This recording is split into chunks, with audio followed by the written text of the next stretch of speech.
Hey guys, I'm Rogan, and this is my rant. We believe in the diversity of thought here on this channel. Okay, so getting into the topic today, I want to talk about inflation. A balloon, a river raft, or an air mattress when you go to your buddy's house. That's what I'm talking about, inflation. Well, maybe not that type of inflation. I'm talking about money inflation, asset inflation, that type of thing. And I know in the past on this channel I've talked a lot about money printing and stimulus and how it's going to be bad for the dollar. And I just wanted to show why we haven't really seen hyperinflation yet. We've seen maybe a little bit of inflation, but not a ton that all of these doom and gloomers out there are trying to make you believe that we're seeing right now. It's possible, sure, that we'll see hyperinflation or inflation moving forward, but it's just not happening right now because of these four factors. And I want to touch on each factor a little bit individually. And then at the end, just give my overall opinions. And again, I'm not a financial expert. I'm not a professional, so take what I say with a grain of salt. And again, no one, including me, has a crystal ball. So anyone who tries to make these predictions, they're full of it. So yeah. So getting into it, so inflation is basically just when more dollars are put into the system, either physically or digitally, that the Federal Reserve is doing right now to stimulate the economy. And overall, prices on everything goes up when it comes to your groceries, your bills, your rent, anything that you can think of. Inflation affects it. And keeping your money in a savings account today, basically, you put $10,000 in there, it doesn't grow because the interest rate is essentially zero. If you leave it in there for a year, you might make a penny. Well, whoop-de-doo, what can a penny buy? Nothing. Unless you find one of those candy stores, like those penny candy stores. I don't even know if they exist anymore. But anyway, inflation ticks up like this, 1 to 3%, and then your money just sits here. So you're actually losing by saving a ton of money. So the first factor that I want to touch on is the job market. Right now, the job market is, it's shit. I mean, that's just my opinion, and anyone I talk to, they agree. There's a lot of people looking for jobs right now because if you pay attention to the jobless numbers on Yahoo Finance, every Thursday the jobless numbers come out. We're basically bleeding 700 to 900,000 jobs a week, like newly filed unemployment claims. And ever since of March of last year, we've been seeing millions and stuff like that. And we don't truly know how many people are currently unemployed right now looking for work because they say the unemployment rate's only 6.9%, but that is a lie. I believe it's close to like 12%. And there's people out there who speculate there's 12 million people who are unemployed right now. That's pretty low. And then there's some people who say there's 70 million people. That's really high. I believe it's like 35 million or 30 maybe. So that's where I kind of stand on that. But for every 10, so just picture that there's 10 open positions that people are actually hiring for right now. And who's to say those aren't actually quality jobs? Like some are quality, some are crap. And then if there was only 10 positions, there's 16 applicants applying for those 10 positions. So that leaves 6 people who, they're up the creek without a paddle. They're trying to get a job and they can't. There's not a lot of people hiring right now. The decreased demand, we're still in a recession.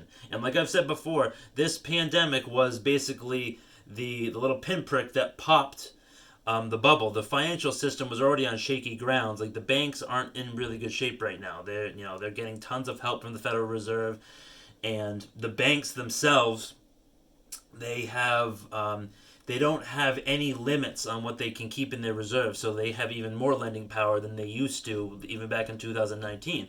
So when it comes to the job market, there's not a lot of opportunity out there. Well, at least not yet. I'm optimistic that things will improve, but not until at least the midpoint of this year.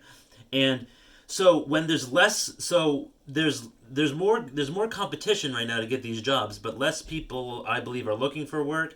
And there's less competition and there's less job opportunities, which means the overall job market is down. If the job market was overall up, that means that there's a ton of people looking for jobs, there's a ton of competition, there's a lot of people hiring, there's a lot of people working, and that increases inflation. That's the first factor that increases inflation. So because the job market is suppressed, that's keeping it down. That's a factor working in inflation's favor. So that's the first factor working into why inflation isn't going up as we might be seeing it right now. So that's one thing. Next thing is industrial output. So the stuff an economy produces, right? If you look at our economy, we don't produce a whole lot. The manufacturing in this country is less than 10% of our economy. We live in a service sector based economy. When it comes to like Uber, Lyft, hotels, restaurants, you name it. Like it's a service sector based economy. We don't really produce as much as we used to in this economy. So the overall industrial output of the economy is not great. You can't print your way out of a recession, and you can't have services to get you out of a recession. So the overall industrial output is less, and it's a lower level, and that's another downward factor that's making inflation not balloon up and stuff like that. So that's something to consider as well. And then now the money supply is the thing that's up. So the money supply, we've been pumping in trillions of dollars, 2 trillion, 5 trillion, 6 trillion, whatever you want to call it, the Federal Reserve balance sheet.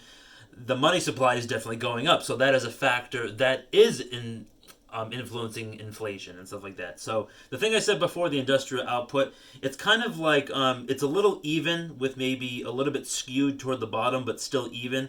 So when one of these factors is even, it's not going to affect inflation up or down that much. So again, like I said, the money supply number 3, that's been going up a lot, and that is increasing prices on certain things. What are those things that are increasing prices? Well, if you go to a grocery store, just see what you see. Prices go up. I just went yesterday, and something that cost maybe $300 a few weeks, maybe a month ago, and now is like $350. The same stuff. And then when it comes to asset prices, the inflation of asset prices like stocks, ETFs, real estate. Oh my God, the insane prices of real estate right now is ridiculous. And then when it comes to cars, like the average price of a new car is like $40,000 right now. So you are seeing inflation some way, but it's not running rampant, and it's not at the hyperinflation levels that all these doom and gloomers are saying it's gonna happen real soon. Just you wait. So the fourth, the reason I put the fourth one last, the fourth one is last. The velocity of money is, people are spending less because of the uncertain times that we're in, and the rate is down, which means money changes hands, like money changes multiple hands, quickly, or the amount of times it changes hands. Like, you work for, a business makes money when they sell products or services. Then you work for that company and you get a paycheck for working for that company. That's the next step with the velocity of money. Then you have that paycheck and you pay it for bills. You want to buy an Xbox. You want to buy some food for yourself. You have services like Netflix. Then you put that money into those products or services, and then those other businesses collect that money. They hire more people. They work for a wage, and then those people buy products and services. And that's the velocity of money. So that rate is lower because people are being more conscious. The savings rate has gone up. More people are saving. More people are actually putting their money into assets like precious metals or stocks and ETFs and stuff like that. So, businesses corporate profit is down, and contrary to what you're made to believe, that only the big companies are really doing well. So basically there's two factors going down, which when they go down, it's good for inflation, so inflation doesn't run too heavy. There's one that's kind of neutral, and then there's one the money supply, that's going way up. So there's more factors limiting inflation than actually contributing to it going up and up and up and up. So that's all I wanted to say about that topic.